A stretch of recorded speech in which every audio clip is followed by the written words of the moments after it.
Ne do t'i hedhim edhe një vështrim të shpejtë zhvillimeve më kryesore gjatë 24 orëve të kaluar, edhe duke se çështja e taksave vazhdon të mbetet në qendër të debatit për shkak se paketa e re fiskale parashikon ndër të tjera dhe rritjen e akcizës. Por ndërsa ato hynë në fuqi vitin tjetër, në realitet shqiptarët po përballen me rritje të çmimesh. Ka një vëzhgim i Vision Plus rezulton se karburantet janë shtrenjtuar me 10 lekë dhe cigaret me 20 lekë. Por paradoksi nuk mbaron këtu, nafta dhe benzina janë rritur pikërisht në kohën kur çmimi i tyre në bursat ndërkombëtare ka shënuar rënje. Kryefjala e ditës së dieshme, por edhe sot vazhdon të jenë 100 ditët e qeverisë Rama, e cila ka mbyllur këto ditë me një analizë detajuar të punës së kryer. Bilanci paraqitur nga secili ministër është konsideruar pozitiv nga kryeministri Rama, i cili vuri në dukje dhe refuzimin e statusit të vendit kandidat. Zoti Rama denoncoi paragjykimet dhe me natyrë fetare që mund të kenë çuar në këtë verdikt, ndërsa premtoi se pas 4 vitesh Shqipëria do të ketë një imazh shumë pozitiv.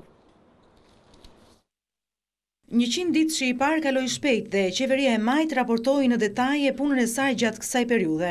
Por për kryeministrin Edi Rama, ta 3 muaj do të ishin perfekt nëse do të ishin kurorzuar me marrjen e statusit të kandidatit për në Bashkimin Evropian. Vendimi i Këshillit Evropian nuk ishte më i miri as për Shqipërinë dhe as për rajonin, ka nënvizuar Rama.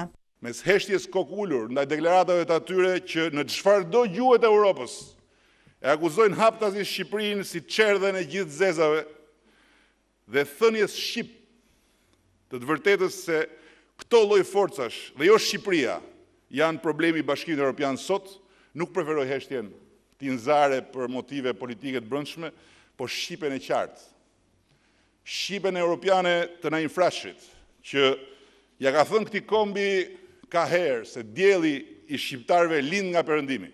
Por me gjithë refuzimin e statusit, kreu i qeverisë ka shprehur besimin se gjatë qeverisjes së Majt, Shqipëria do të ketë një tjetër imazh. Edhe fal refuzimit për të na dhënë statusin tani dhe për na lënë qershor, jemi ende më të vendosur dhe ende më besimplot se çishim që jo vetëm do t'ja dalim të mbajmë çdo zotim që kemi marrë përpara shqiptarëve, por do t'ja dalim që në 4 vjet të transformojmë imazhin e të huajve për Shqipërinë atë dhe unë tonë përbashkët. E rëndësishme për kryeministrin Rama është edhe sjellja e një vizioni të ri të qeverisurit në vend, qeverisje për qytetarët dhe me qytetarët.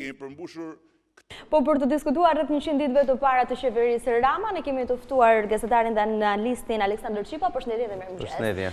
Është bërë dje një bilans rreth 100 ditëve të para të qeverisë Rama, çfarë note i vendosni? Po, është një bilans tradicional tashmë në sjelljen politike të qeverisëve të periudhës së post-komunizmit. Ajo që dje performoi qeveria e kryesuar nga zoti Rama bënte një enumerim të arritjeve dhe natyrisht të pikave më të rëndësishme të qeverisjes 100 ditore të realizuar nga koalicioni majtist Rama-Meta. Ishte një performancë që tentonte të shënonte çështjet më të rëndësishme të qeverisjes, dhe që natyrisht në fokus ishte ekonomia si një nga sfidat më të... Sipas jush, kush ishte arritja më e madhe e qeverisë Rama në këto 100 ditë? Po, sipas fokusimit, arritja më e rëndësishme ishte në rikthimin e autoritetit ligjor të shtetit, siç pretendonte vetë zoti Rama. Në performimin e Ministrisë së Brendshme, kur duke folur gjithmonë për luftën kundër korrupsionit alternuar me...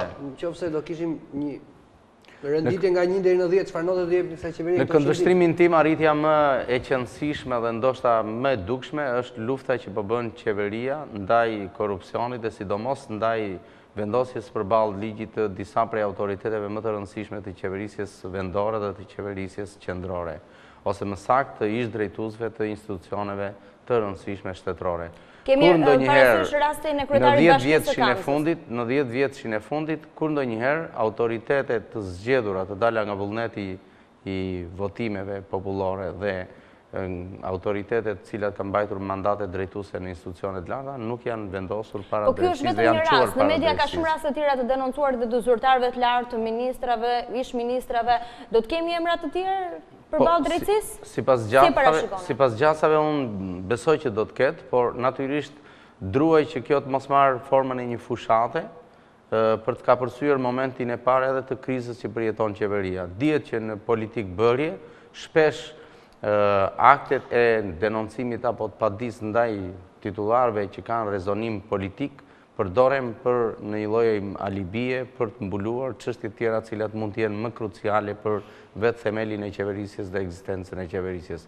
Që do të thotë që në raste të tilla, në jo pak herë, edhe paraardhës të kryeministrit Rama e kanë përdorur metodën e ngritjes së një çështje publike që eklipson një çështje tjetër. Po ti referohemi reagimit zotit Basha, kreut opozitës, ai tha se këto 100 ditë u karakterizuan nga 3 joja e armëve kimike, joja e statusit dhe joja e ligjit për administratën publike. Ishte i saktë apo ishte selektiv zoti Basha në? Jo, nuk ishte selektiv, por natyrisht opozita gjithmonë është e prirur të jetë skeptike për atë që servir si sukses shumica dhe në këtë rast zoti Basha nuk ka ikur nga sjellja klasike e opozitës. Po këto janë fakte? Jot janë fakt. Janë fakte, padyshim që janë fakte, por joja në këndvështrimin tim, joja kundër armëve kimike nuk është një fatalitet, dhe aq më tepër nuk është një rezultat negativist për një qeverisje, por është një bindshmëri. Fakti normativ? Është një bindshmëri, ta mbaroj këtë, është një bindshmëri ndaj vullnetit të qytetarëve të vetë dhe për herë të parë në sjelljen politike të një qeverie ne kemi një jo për shkak se e kërkon vullneti sovranit dhe jo për shkak se e kërkon le të themi real politika e qeverisësit. Detyroi në fakt sovranin të reagonte. Po, ne na kishte munguar një sjellje e tillë. Në relacionet midis politik bërësit edhe qeverisit dhe qytetarit, triumfoi qytetari dhe kjo është një sjellje që rivendikon demokracinë pozitiviste. Po të kujtohemi, ka padur një kryeministër Izraeli në krye që kishte popularitetin 3%, po thoshte nuk jam për të qenë popullor, Olmert kam përshtypjen, nuk jam këtu për të qenë popullor, por jam për të marrë vendime të rëndësishme. Po, edhe ky ishte një vendim i rëndësishëm për interes sovranit dhe natyrisht jo në interes të pragmatizmit politik në relacionet me një aleat të madh. Jo, më shumë se kaq. Megjithatë, në opinionin publik shqiptar për këtë çështje janë ndarë pikpamje të ndryshme. Unë në mënyrë konsistente kam mbrojtur këtë pikpamje. Kalojmë te joja e statusit? Joja e statusit është një çështje, mendoj unë, që të jemi të sinqertë nëse i bëjmë një analizë të drejtë për drejtë. Koston e jos, drejt për së drejti, nuk e lidh me akte potenciale të qeverisjes tremujore të zotit Rama, por e lidh me një këndvështrim disi pak më kompleks, me një këndvështrim që së pari ka të bëj me arealin geopolitik të hapësirës ballkanike dhe të një qëndrimi skeptik që ka për një pjesë të Ballkanit lindor. 10 u duk sikur Bashkimi Evropian donte të na jepte ndzor statusin, po kishim hallën e qarkut firit. Ne duhet ta kuptojmë që Parlamenti Evropian dhe sjelljet e përfaqësimit të shumë shteteve në Bruksel janë shpesh edhe sjellje të një konjunkturës. Duhet mos harrojmë që në momentin që po flasim dhe në momentin që u dha joja e përkohshme për fitimin e statusit të vendit kandidat për BE, në shumica e këtyre vendeve janë në një situatë fushateske, zhvillojnë zgjedhje brenda në fakt duket sikur e keqja jemi ne. Nuk përjashtojnë qëndrimet. Për shembull, vete kemi humbur për shkak të një çështje. Këtë perceptim nuk duhet që as ta krijojmë dhe natyrisht as ta përcjellim në formën e një opinioni. Ne e keqja nuk jemi, ne kemi detyrime si një vend që ka angazhimet për fituar dimensionit dhe standardet që kërkon BE-ja. Dhe nuk jemi një e keqe, përkundrazi, nëse do të ishim me tillë, nuk do të kishin nisur kur negociatat. Vjen duke sikur do na jepnin me zor dhe u dogjën vetëm për shkak të çështjes së kryetarit të qarkut të Firit. Proceset e antarësimit dhe aq më tepër të fitimit të statusit të vendit kandidat në thelbin e tyre dhe në sjelljen politike janë procese që bashkëtojnë me konjunkturat politike që ndërtohen brenda Brukselit. Keni një përgjigje për pyetjen time? Gaboj, kemi humbur shansin. Ne natyrisht kemi humbur sepse shqiptarët janë koshient në harkun kohor të 24 viteve të tranzicionit, shqiptarët për arsyet politik bërësve të tyre dhe sidomos për arsyet të dy palëve më të rëndësishme të qeverisjes së vendit, kanë humbur kohën. Dhe koha është thjesht një arsye e politikës dhe më pas edhe arsye vetë qytetarëve. Lufta kundër korrupsionit është ajo që e shënjon këtë qeveri, po a ka një rrezik kjo qeveri të dështojë në këtë luftë ndaj korrupsionit, përballë asaj që e ka quajtur sistemi më i korruptuar i drejtësisë, e ka sulmuar shumë kur ka qenë në opozitë, është po i njëjti sistem, po e prokurori, po ato gjykata. Po, ka shumë rreziqe. Së pari unë nuk mendoj që është vetë sistemi i gjyqësorit edhe i prokurorisë pengesë për këtë gjë, por ka të bëjë me diçka tjetër. Nëse një qeveri nuk arrin të se ndërtojë një ndërgjegje masive dhe të gjithë gjendur, për luftën kundër korrupsionit, ajo nuk mund të fitojë atë përmes ishujve të karakterizuar nga një protagonizëm kryeministri apo një ministri. Kjo është e padiskutueshme. Risqet janë edhe të ndryshme, sepse ato risjellin edhe një marrëdhënie problematike me reagimet populiste, opozitare, oponenciale e tjerë, që do të thotë në raste se kjo qeveri do të bjerë në politika selektiviteti për denoncime dhe akuzime njerëzish që janë më afër opozitës, nga ky moment rikthehemi tek ajo që ka ndodhur shpesh në arkun kohor të tranzicionit, politizimi i luftës antikorrupsionit. Politizimi i saj pastaj e zhbën kredibilitetin dhe integritetin ligjor. Zoti Xipa, në fakt ka qenë kjo qeveri e cila ka deklaruar se në 4 vjet do të punsoj 300.000 vet. Po ka qenë kjo qeveri që gjatë fushatës deklaronte se Shqipëria ka 1 milion pa punë. Mos duket se është viktimë e deklaratave të veta, se me këtë llogaritje i bie që 700.000 ngelen pa punë pas 4 vjetësh. Njeriu që nuk e mbjan fjalën zakonisht nuk quhet viktimë. Viktime deklaratave të veta? Jo, unë nuk duhet besoj se tillë. Qeveria mund të jetë viktime e rrethanave dhe sidomos edhe e keq administrimit. Rrethanave të paracaktuara? Jo, jemi në një situatë kur të kesh një punë është një fat sot, jo vetëm në hapësirën e Shqipërisë shtetërore, por në hapësirën globale. Dhe kjo është një sentencë që buron jo nga një këndvështrim sociologjik, por nga një këndvështrim realist për situatën problematike. Në rastin konkret për them që situata në Shqipëri ka dimensionin e krizës financiare dhe ekonomike në thelbin e saj. 1 milion të papunë, 300.000 vende pune, ngelen dhe 700.000 të tjerë. Po qeveria de facto nuk sollit papunë, mund të shtohen papunët, ishin papunët, dhe kjo është refleksion e atij pa sinqeriteti statistikor që kanë qeverisësit e gjitha kohëve në këtë vend. Kemi 1 milion papunë në Shqipëri? Jo, kurse si jo. Se po të ishte 1 milion papunë, duhet kuptoj që do ishte një uri masive në qytetet shqiptare dhe në fshatrat e këtyre. Pritet nga qeveria ndoshta për të kthyer edhe një herë korrupsionit dhe Bashkimit Evropian, është lufta kundër korrupsionit dhe ndëshkueshmëria e zyrtarëve të lartë është ajo që pret Bashkimi Evropian çojë nga ne. Pritet nga qeveria aktuale e zotit Rama, Bashkimi Evropian mos ndoshta pret atë që bëri Kroacia me Sanaderin për shembull? Po flitet shumë ditë të fundit. Këtë lloj reminiscence e kërkojmë me një lloj diabolizmin edhe në mediat që e servirim si të tillë.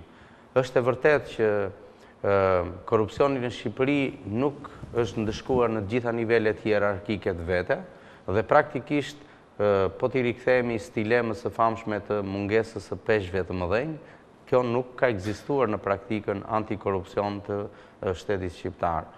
Në ditët e sotme, presioni mbi qeverisjen Rama është i lartë për këtë çështje, por duhet kuptojmë një gjë që sa herë nismat për të goditur një peshk të madh në politikë burojnë nga pala tjetër që ka po kaq peshq të mëdhenj, atëherë nuk kemi bërë gjë tjetër, s'kemi bërë drejtësi dhe përjedhoj kemi ripolitizuar aktin e luftës kundër korrupsionit.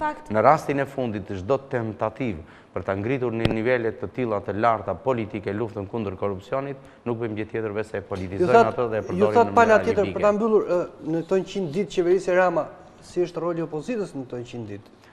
Është një opozitë e penguar, një opozitë që nuk e ka nisur thellësisht dhe në raportet endogjene të saj procesin e reformimit. Ka një opozitë që përjeton krizën e leadershipit real dhe të leadershipit prapas kuintave dhe ka një opozitë e cila nuk po hyn në hullin e opozitarizmit me ide, me projekte dhe me alternativa konkurruese, por vetëm me alternativën e refuzimit edhe të kontestimit diametral. Edhe gjatë fushatës elektorale, Rama e vinte theksin më shumë tek 300 ditët e para se sa 100 ditët e para. Në fakt, nga ky start, presim që në këto 300 ditë do të kemi më shumë rezultate konkrete, më shumë gjëra pozitive apo më shumë jo? Duhet besoj që do të krijohet vetëm një mundësi për të ruajtur stabilitetin. Qeveria e zotit Rama është një qeveri agresuar nga përkeqësimi i situatës ekonomike dhe financiare, nga rritja në dimensione vërtet alarmante i problematikës sociale në vend dhe mbi të gjitha i efekteve që vijnë nga rënja e remitancave dhe sidomos nga prurjet që kanë të bëjnë më së shumti me shkëmbimet tregtare dhe me investimet. Kriza e investimeve në Shqipërinë e sotme është që bashkëjeton dhe praktikisht po ecën paralel me krizën financiare. Zoti Xipa, ne të falenderojmë që nisë ditën tënde të punës me emisionin 7:05 në Vizion Plus. Ishte gjithçka për ditën e sotme. Ne do të takojmë sërish nesër, po në 7:05 sigurisht me shumë tema, me shumë informacion. Mirupafshim.